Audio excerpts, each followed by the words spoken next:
Hi friends, എല്ലാവർക്കും lucky mass വ്ലോഗിൻ്റെ മറ്റൊരു വീഡിയോയിലേക്ക് സ്വാഗതം.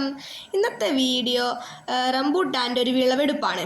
വീഡിയോ ഇഷ്ടപ്പെട്ടുവെങ്കിൽ ലൈക്ക് ചെയ്യണേ. ഇതുപോലുള്ള കൂടുതൽ വീഡിയോയ്ക്കായി സബ്സ്ക്രൈബ് ചെയ്ത് അടുത്തുള്ള ബെല്ലൈക്കൺ കൂടി ഓൺ ചെയ്ത് വയ്ക്കാൻ മറക്കരുത്. നിങ്ങളുടെ അഭിപ്രായങ്ങൾ താഴെ കമൻറ്റ് ചെയ്യുമല്ലോ.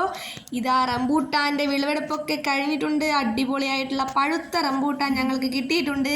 നമ്മുടെ മരത്തിൽ നിന്ന് കുറച്ച് കായകൾ കിളികൾ കൊത്തിയിട്ടുണ്ട്. അപ്പോൾ അതൊക്കെ നമ്മൾ മാറ്റി വെച്ചിട്ട് കിട്ടിയതാണ് ഇതെല്ലാം. അപ്പോൾ നമുക്കിതൊന്ന് കഴിച്ചു നോക്കണ്ടേ. അതിന് വേണ്ടി നമ്മൾ നന്നായിട്ടൊന്ന് ഇത് കഴുകിയെടുക്കണം. ഒരു പാത്രത്തിൽ വെള്ളമെടുത്ത് ആ റംബൂട്ടാനൊക്കെ ആയിട്ട് നന്നായിട്ടൊന്ന് കഴുകിയെടുക്കാം. അപ്പോൾ നമുക്കിത് കഴുകുമ്പോൾ ഇതിനെപ്പറ്റി കുറച്ച് പറഞ്ഞാലോ.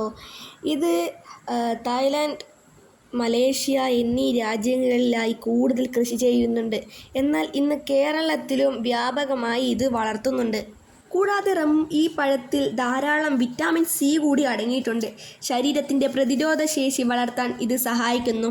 ഇതിൽ നാരുകൾ അടങ്ങിയിട്ടുള്ളതുകൊണ്ട് ദഹന പ്രക്രിയ സുഗമാക്കുന്നുണ്ട്. പിന്നെ ഇത് അമിതമായി കഴിക്കരുത്. മധുരം കൂടുതലുള്ളതിനാൽ പ്രമേഹമുള്ളവർ മിതമായി മാത്രം കഴിക്കുന്നതാണ് നല്ലത്.